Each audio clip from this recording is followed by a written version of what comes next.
Welcome to the Law School Toolbox podcast. Today we're discussing the top mistakes that students consistently make in preparing for the bar exam with special guest Ariel Salzer.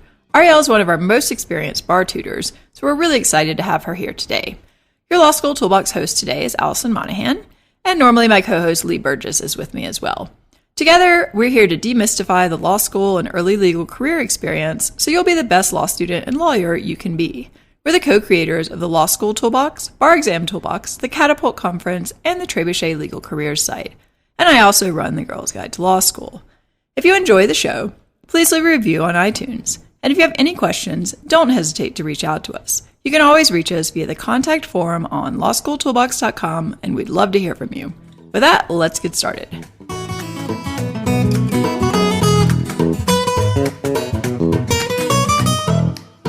I want to take a moment to thank our podcast episode sponsor, Adaptibar.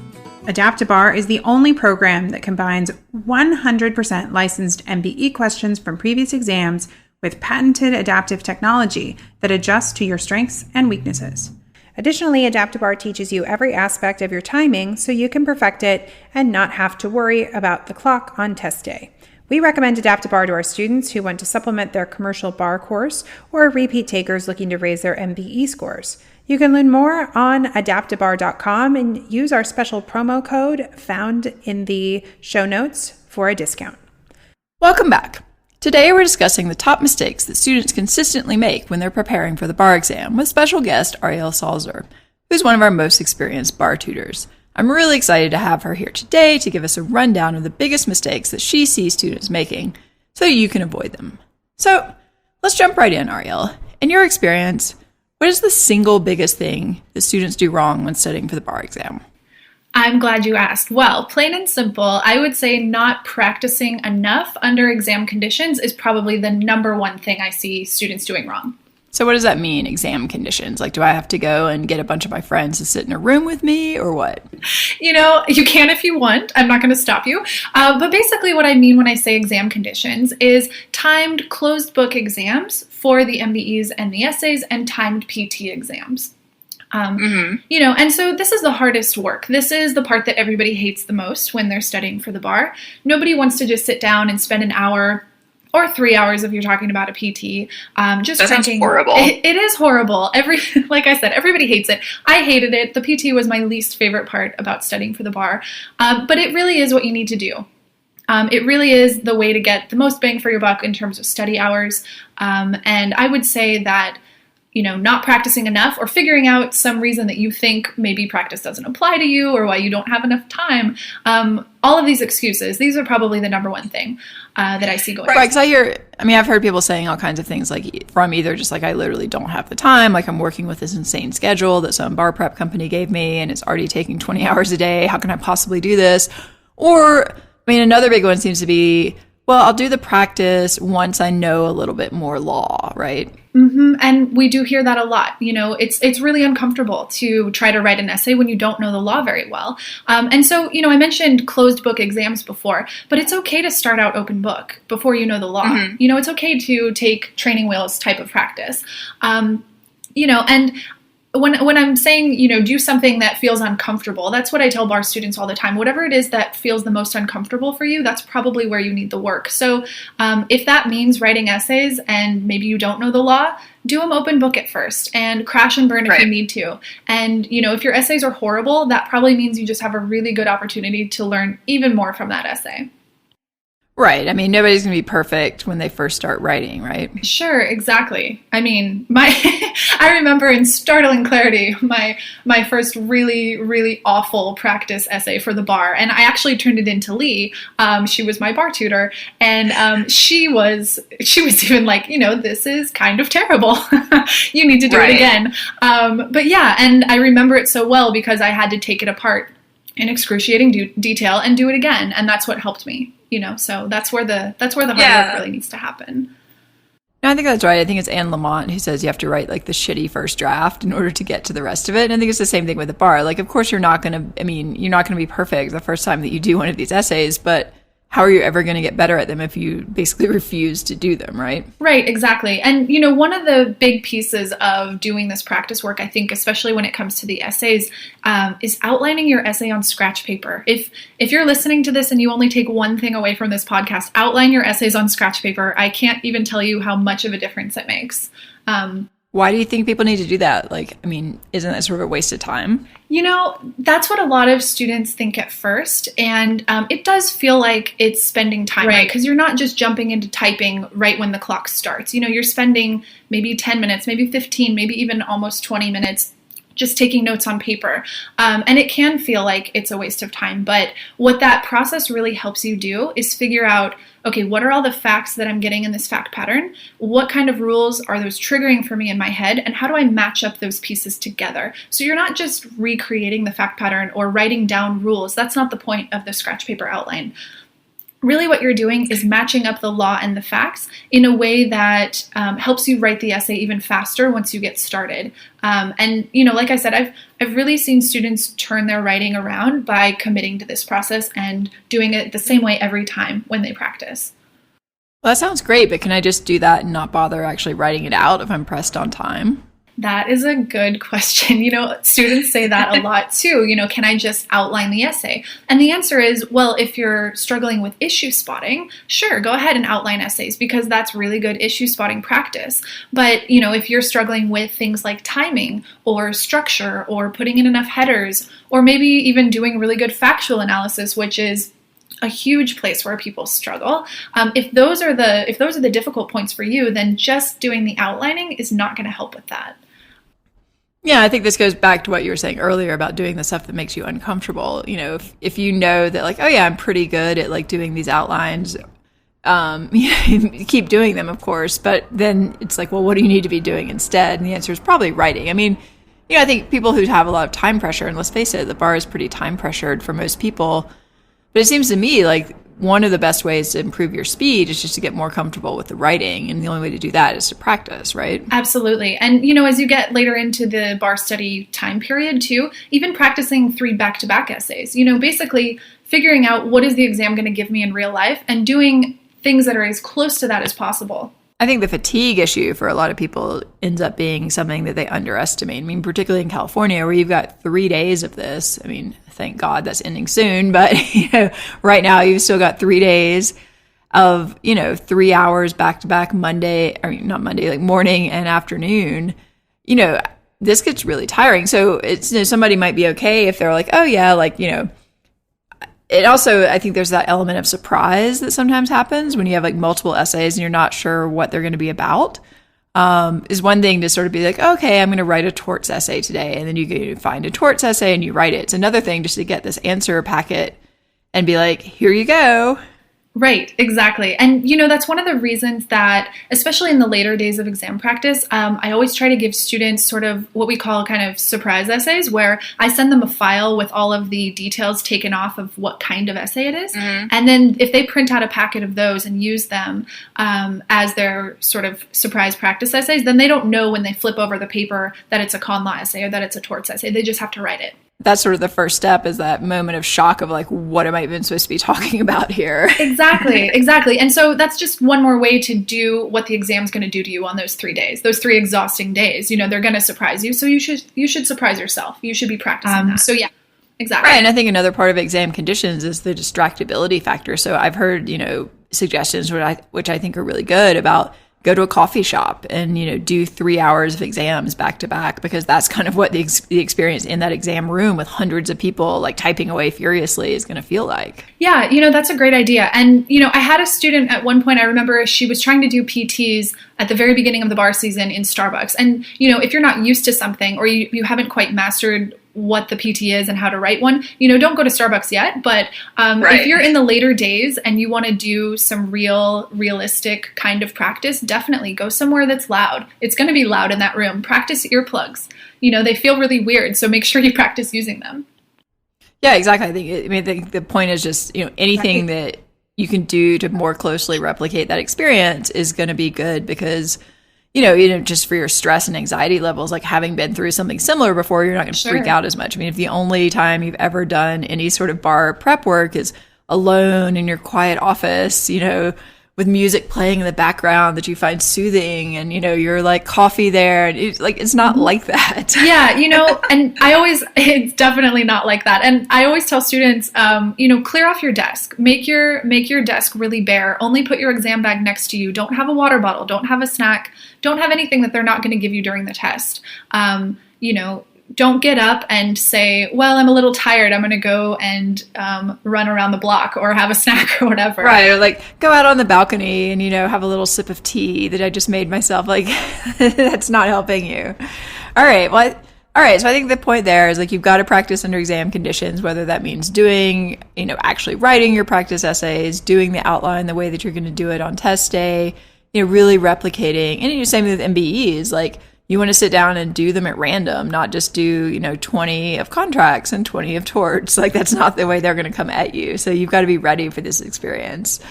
All right. So what's next on the list? What's the second big thing that people really screw up, in your opinion? All right. The second big thing, I would say, thinking of minimum competency as meaning that the graders don't really care what you write as long as it kind of sounds coherent. That's really not that's a good one. That's not the bar that we're up against here. So when we talk about the bar exam as a minimum competency test, obviously, and I know that means, do you have the basics down? Can you function well and practice law eventually in the future? Whether or not the bar exam is a good indicator of that is a totally different topic for a different podcast. Right. But they're not trying to trick you. They're not trying to ask you every question in every single subject. It's kind of just the basics. But what that doesn't mean is that you can just write about anything that has to do with the general topic area. These essays, especially, and, obviously the multiple choice questions, they need to be really precise. The goal here isn't to figure out what can I get away with and kind of scrape by. Go ahead and try that if you want, but it's a big risk to take. So, see what you can do to make your score the absolute highest possible and work with that. And obviously, I think I would actually say almost the reverse is true. Like, I think, speaking from personal experience here, I think you can get away not knowing a lot of the law if it looks like you should be a lawyer. So for me, for example, I will willingly admit I did not study sufficiently for the California bar.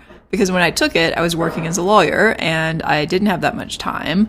And frankly, I was just like, well, it doesn't really matter that much if I don't pass because I'm already admitted somewhere else.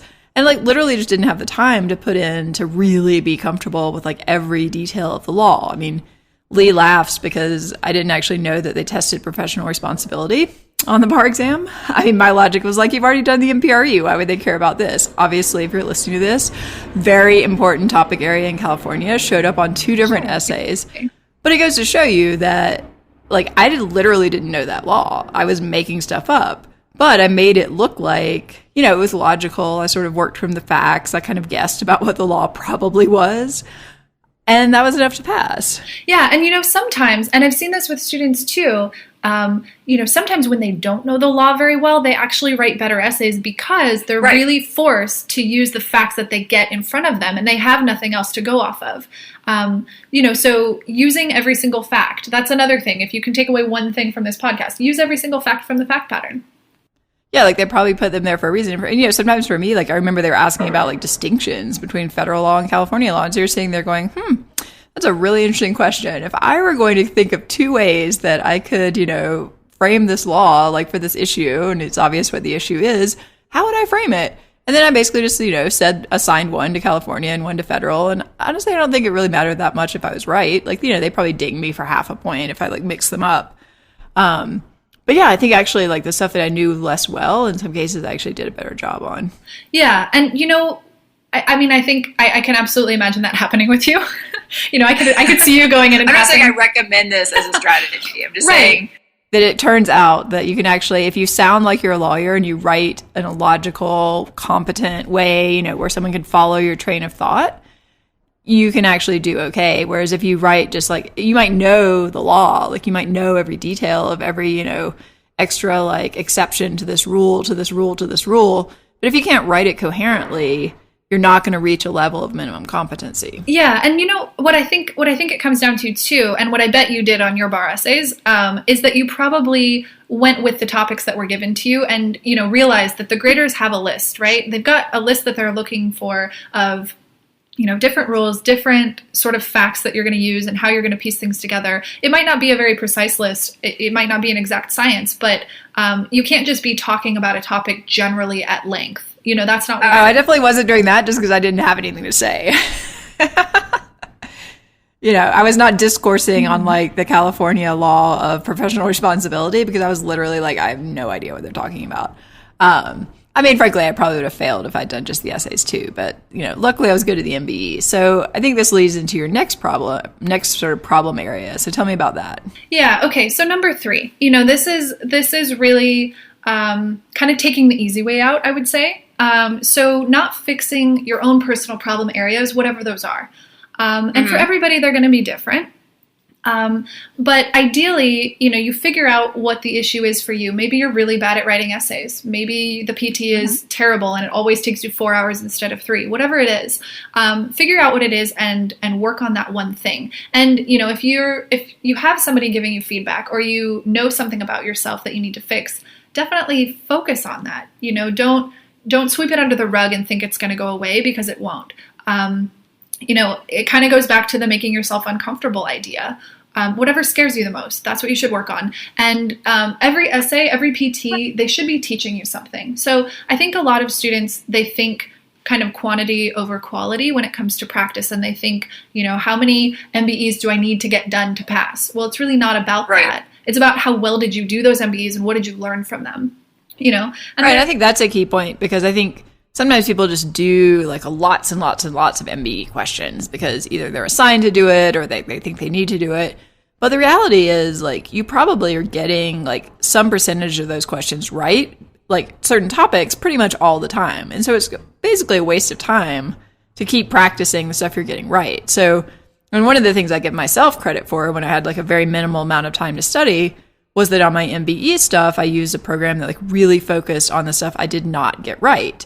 So if you get questions over and over that you're not getting right, you're going to start getting them right eventually. And it's just a much more efficient way to prepare than just to sit down and do like 30 or 50 or 100 of these things a day, right? Yeah, absolutely. I totally agree with that. And, a lot of students, I think, are getting MBE questions right and not really knowing why they get them right. Or maybe they're getting questions wrong and not understanding what that nuance was that they were being tested on. So figuring out why did I get this right and why did I get this wrong and how do I make sure I do it the right way next time? That's a big piece. Yeah, and thinking strategically. I mean, if you're thinking about the essays, and this goes back to doing the hard stuff. Like, sure, it's tempting to just be like, oh, I'm sure there'll be a negligence question, so I'm just going to keep writing negligence questions. But after you've done like 2 or 3 of those, I mean, you're not gaining that much at that point. Like you need to take a topic that you're really uncomfortable with and write an essay on that because your bang for your buck is just going to be so much higher. Right, exactly. And, they've done it before in California, at least, where they tested solely defamation on the torts essay, People are probably freaking out. People are kind of just pushing it aside and thinking, well, they're not going to do that. And, it's important, like you were saying, to kind of figure out strategy-wise what to spend your time on. So don't go and practice tons of stuff that's pure minutia, but defamation is a testable topic area. You should know the ins and outs of it just in case. Yeah. And, there's I know in California, there's like a tool you can use to see what they've tested on and stuff like that. So, anything on that list is fair game, certainly. I mean, anything not on the list is also fair game. But it's kind of this balance because, of course, you've got to play your odds. It's like you probably want to be really familiar with like certain topics that come up a lot, but you also have to keep in mind, like, you do have these other topics that are completely testable, are tested, and you can't just blow them off. So how do you suggest, like, say, people are doing essays or doing performance tests, like, how should they be tracking what they need to work on? Good question. Well, I think it's infinitely easier if somebody's telling you, hey, this is what you need to work on, which is kind of where we come in as tutors. But if you're doing it on your own, I think you can really use the sample answers and the answers for the MBE questions. And, by looking at whatever your bar book or the California bar puts out as the answer, if you're comparing your work to that and in detail asking yourself, what did they get that I didn't? How did they explain something better than I did? What are they using in the way of facts that I need to be using as well? And really picking apart your answer. And if it's awful, rewriting it. I think that's... Yeah, I think that's an underused technique. I think it's one thing to sort of write an essay, compare it, and be like, well, I basically got all that right. Or, okay, I missed a couple things. But it's not unless you really sit down and rewrite your answer that it kind of becomes, second nature to write in a way that's what the bar is looking for. I could not agree more with that. And for some reason, I think bar students have this way of... I don't know if it's because everything is so anxiety-provoking and unclear that they almost have this way of compensating with extra confidence. And so I hear students a lot saying things like, well, my essay was really good. And it's sort of like, well, did you read it afterwards? Because it wasn't. It really wasn't. And you're like, did you actually did you compare it? Did you check off what you wrote versus what they wrote and see this blinding gap of 70% of the stuff you should have talked about? Exactly. And so I think really careful review of your practice is almost as important, if not more important than the practice itself. Yeah, because it's easy to just kind of do it and then be like, okay, I did it, check that off the list, moving on. And it's like, well, did you actually look at this? Did you get feedback on it? Did you really examine, because the graders are not just gonna be like, oh, that's great, they completed the essay, give them credit for it, right? Sure, exactly. Were that the bar was graded that way, but sorry, you don't get too many points for just showing up. Sure, exactly. All right, well, let's move on to a slightly different topic. What's your fourth big mistake that you see a lot? All right, well, the fourth thing on the list is not coming up with your own condensed outlines or attack plans or somehow making the material your own and not just sitting there reading it off of your bar book or watching videos. I'll throw that out there as sort of a least favorite activity. Great way to spend a lot of time and not really get much out of it. I think not figuring out a way to condense the material down. And when we talk about attack plans, I know this, but for everyone listening, they're basically blueprints for an essay, for example, and they can really save an essay if you forget the law or if you don't know PR coming into the exam or whatever it is. Right. And we're talking about, these are things you've got to memorize too, right? Right, exactly. And so if you memorize the plan for an essay topic, your step-by-step elements of negligence or adverse possession or whatever it is, if you figure out and kind of pull apart the law and figure out, in custody and interrogation, those are two small pieces that go under the bigger piece of the Fifth Amendment when you're talking about crim pro. You see kind of how things fit together and then memorize that. If you get an essay on that topic and you don't necessarily remember all the rules, or even if you do, it will really help you organize the way that you write that essay. So I think that is a really important thing that gets overlooked sometimes. People really want to just memorize whatever's in the book and not spend the extra time and effort to take it apart and make sure that all the little pieces make sense to them. Right. It seems like, I remember being just, you get all these books and stuff and you're supposed to do all this stuff and watch all these things. I'll admit I didn't watch a single video, but just because I know that that's not a helpful way for me to prepare, it just seemed very inefficient. I know that for me, I learn better by reading and then, doing handwritten outlines and color coding and stuff like that because I'm a very visual person.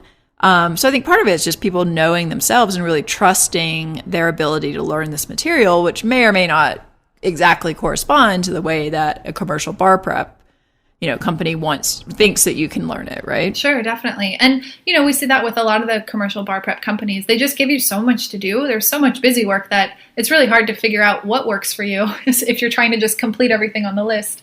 I think there's a temptation to just think if I just do what they tell me, everything will be okay. But the reality is, if you look at the pass rates of any given state, almost all those people who failed did some sort of commercial prep. So it's not enough just to sort of be I'm just a sheep being led along and I'll just do what they tell me and everything will be okay.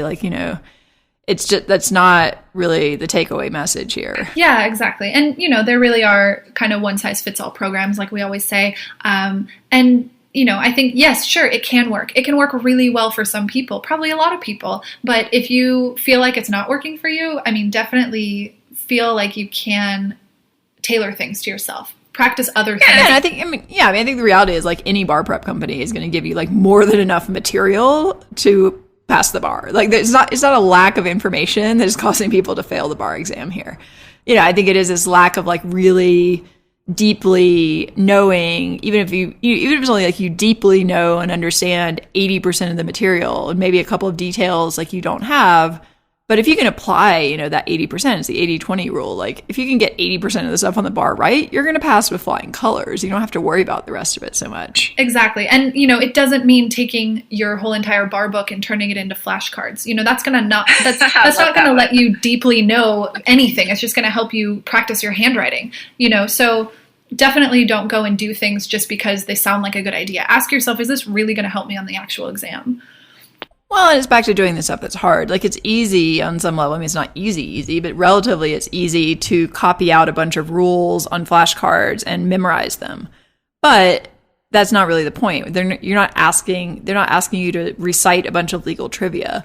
It's really about making these deeper connections, which is like what you're talking about with the attack plans, is how are you going to approach, an equal protection question? That's different from just being able to say like the Fifth Amendment, blah, blah, blah, and like cite a rule. It's like, great. What are you going to do with that? Exactly. It's like the elements of adverse possession that I was talking about. Yeah. You can know all of them. You can have them on a flashcard. But if you don't know what open and notorious actually looks like when it's in a fact pattern, your classic example, Allison, of, a hunting cabin and somebody building a fire, you need to know that that means open and notorious possession of the land, or else it's really not going to help you when you get an essay, not knowing. Yeah, exactly. It's like you have to be able to apply this stuff. You have to kind of know what it looks like in reality. And so, maybe if you're dead set on making yourself some flashcards because that helps you memorize stuff, fine. But on that flashcard, you want to have enough information that it prompts you as you're looking at this flashcard to be like, oh yeah, this is what this means. You can't just be like reciting words that you don't understand the meaning of, which I think can happen with these huge commercial outlines, just to be like, oh, I've memorized it. It's like, well, what does that mean? Which kind of leads into your final point, right? Yeah, I was just going to say, if you want to flashcard something, flashcard your attack plan. By all means, flashcard that all day long. But yeah, the final point. So number 5 on the list, memorizing things in broad strokes rather than really precise detail. So, one of the things that I always ask students when we're talking about memorization is, how are you doing on your hearsay exceptions? Because that's just one list of really, a long list of stuff that you're going to have to know. How many are there? Like 30 or something? It depends on how you break them down and what you call them. They're a lot. They're a lot, exactly. And it's one of those things where it's easy to think, oh yeah, when somebody talks about these, they make sense. The words sound familiar. Yeah, like I can kind of recognize it if someone's lecturing me on this. Right, exactly. But if I say, what are the hearsay exceptions, and you can't sit there and count on your fingers and rattle off every single one and then tell me what the California and federal distinctions are and what each one means, that's not knowing it well enough. Right. So again here, do you need to do this? Maybe you can get by without it. I don't know. But that's not really a risk that you want to take, especially if you're a retaker on this exam, which, a lot of people are. You definitely have to know things to that level of detail and in that sort of immediacy. You need to know them off the top of your head. And that's how it should be for all the law. It should be really precise. And I think where some students get carried away is, they're either going to flashcard their entire bar essay book or whatever, or they're going to just kind of know the general topics and think, well, that's going to be good enough. But, again, they're not, the graders are not looking for a treatise on what you think the Fifth Amendment means. It's not going to help you to know. Right. I mean, Catherine Sullivan failed the bar and she wrote con law textbooks. So exactly. There's so much more to this exam than just knowing the rules and knowing the law. A lot of people do. But it is an important part, and it does need to be done with precision and with accuracy. So I think that's kind of like the part that gets you through the door. If you don't even know, if you can't say if you can't recognize like, okay, this is hearsay exception X, Y, and Z, you can't possibly write an essay on it. So you have to at least be able to know like what these things are. If you can't remember the elements of adverse possession, well, okay, you're going to be missing huge chunks of the points if you don't remember to talk about something. Right. Boil everything down to elements if you possibly can. I would say that's a good piece of advice. Take every rule, boil it down to elements. And if you can't rattle off those elements and explain what they mean to a, small kid or your grandmother or whatever, like somebody who doesn't know what the rules mean, then you probably don't know them well enough. Yeah, and I think that's, and again, this all goes back to practice. Like, how do you find out if you don't actually know what the rules are? You sit down and try to write an essay on a topic, and it will rapidly become apparent that you don't actually remember them. Right. And then if you read your essay and you think, wow, I'm pretty good at this, look at the samples, because maybe you're not. Maybe you didn't quite get it, or maybe you think you're better than you are. So definitely make sure you're actually reviewing stuff in detail after the fact, for sure. Yeah, and I think, sometimes people are like, oh, I'll just send it off to the bar grader for my prep company, and they'll tell me if I'm missing something. But, those people are spending a few minutes on your essay. Like, you're the one who has to really take responsibility for saying, okay, I consistently miss this issue on this topic, or, my essay is a total mess. I didn't organize it correctly. But the good thing is you have these sample answers, definitely in California, not so much in the UBE states where their sample answers aren't really answers. They're more like treatises. But, don't flip out if you see those. But, hopefully you've got some sort of model. I know someone who passed a New York bar after multiple attempts by literally just studying off of the sample answers, because that tells you what they're looking for. All right, well, we're almost out of time. But before we wrap up, let me ask you one other thing. If somebody's really struggling with bar prep, like you're in the middle of a course and you're realizing you're not, this doesn't feel like it's going well, or if you unfortunately have already failed and you're trying to study again, what should they do? Can they just hope for the best, or is there still time to turn things around? Yeah, well, you can definitely always hope for the best, sure. But if you really want the best to actually work out and happen, you have to figure out, first of all, what is the problem? What is the reason that you didn't pass the exam? Or what is the reason that you feel uncomfortable with the bar prep company checklist that you're working from, or whatever it is? What's the problem? And then, see what you can do about fixing that. And see if you can get guidance. If there's somebody that can read your essay, maybe somebody who's already passed the bar, or maybe an old professor or a tutor, or somebody who can tell you, hey, this is really bad writing. You're not using any of the facts. And, can they turn it around? Definitely. We've had students come to us, a month, halfway through the bar prep period, and say, whatever I was doing before just isn't working, or I keep procrastinating and watching Netflix, please help me. Yeah, that's a huge one, is the motivation to study can definitely be an issue. And it's so crazy, because this exam can mean so much, whether you pass or fail, it can have such a huge impact on a person's future. But I think all the anxiety and all the stress and everything put together, it almost paralyzes some people. It can make... Yeah, I don't think thinking about oh, this is going to control my entire future is going to help you pass the bar. You kind of have to find a way to sort of put that aside. Because if you are spending time thinking about that, you are not spending time productively studying, and that is what is going to make you pass the bar, not really wanting to pass or worrying about failing. Yeah, and students say this to me all the time. They say, I want this so bad. I want this so much. I've worked so hard, but that's not enough. You have to do the heavy lifting. Well, it's actually counterproductive. I've read studies on this. The more you want something like that, the less likely you are to get it, because that's the thought that's taking over your brain, not the actual preparation. Yeah, and not surprisingly, these same students are the ones that are really beating themselves up when they do something wrong, and shying away from really analyzing their own work, because they just feel bad when they do an essay badly. Everybody feels bad when they write a bad essay.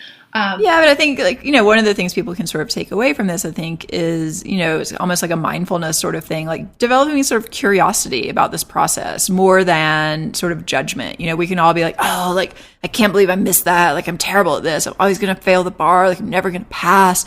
That's not helpful, So, to the extent you can sort of consciously retrain your thoughts on this, to be wow, I got a lot of stuff right in this essay, but there are some things I need to work on. Here's my technique for ensuring that the next time I do this, I'm going to get those too. That's just a more productive way of thinking about it that I think leads to less stress and anxiety. It's not easy, but it's a practical technique that people can use to really reframe this as okay, I'm curious about this process. This is a learning process, rather than I have to pass. Exactly. Or, and I tell students this sometimes, think about the essay as your last final shot right before the exam, where for some unknown reason, you got the fact pattern that was going to be on the test the next day. How would you take it apart the night before and actually figure out what you're supposed to write now that you have the time? What would you do with that? Mm-hmm. How would you write the best essay possible? But yeah, it really does. It all comes down to mindset. It comes down to, being more positive, looking at every essay as an opportunity to do better, not just sort of this practice that you crank out. Right, or not as an opportunity for failure. If you're actually like sitting on the test and you, oh my God, like I hate con law. I can't believe I got a con law essay. And then you spend 5 minutes like freaking out about the fact that you got a con law essay instead of actually like calming down and like, okay, what's my attack plan for equal protection? Let me maybe jot that down in the margin. Okay, now I can read the facts. I mean, it gets pretty, I don't want to say it's not rocket science because it's definitely hard, but it's also not impossible. It's not impossible. And I think equipping yourself with the kind of strategies that we were talking about, like scratch paper outlining, like using every single fact, like having really good attack plans, that's only going to help you if you get an essay that you're stuck on. Well, and practicing too, like, giving yourself that really hard essay on a topic you don't want to do, and how are you going to deal with it? How are you going to deal with an essay where like you don't know the law yet? I think, again, it goes back to number one. I think that's why it's number one. Practice, practice, practice. Practice every scenario. Yeah, and if you hate con law and you hate equal protection, guess what? Write more of it because that's what's going to make you the most uncomfortable. Yeah, exactly. All right. Well, Ariel, thank you so much. Unfortunately, we were running out of time, but we really appreciate you taking the time to share some of your guidance. I hope this was helpful for people as they're preparing for the bar. We want to again thank our episode sponsor, Adaptabar, one of our recommended products to help you with your MBE bar prep. You can use their program to practice with 100% licensed questions released directly from the NCBE and used on past bar exams, and know that Adaptabar will automatically adjust its questions to focus on your weaknesses. Students also tell us that they love the fact that they can study on their mobile devices as well as their laptops and leave heavy MBE books at home. Be sure to check out the product at adaptabar.com and use the promo code found in the show notes for a special listener discount. And if you enjoyed this episode of the Law School Toolbox podcast, please take a second to leave a review and rating on iTunes because we'd really appreciate it. And be sure to subscribe so you don't miss anything. If you have any questions or comments, please don't hesitate to reach out to me, Allison, at lawschooltoolbox.com, or you can always contact us via our contact form at lawschooltoolbox.com. By the way, we also have a bar exam site, barexamtoolbox.com, so if you're preparing for the bar exam, take a look at that. Thanks for listening, we'll talk soon, and good luck on the bar.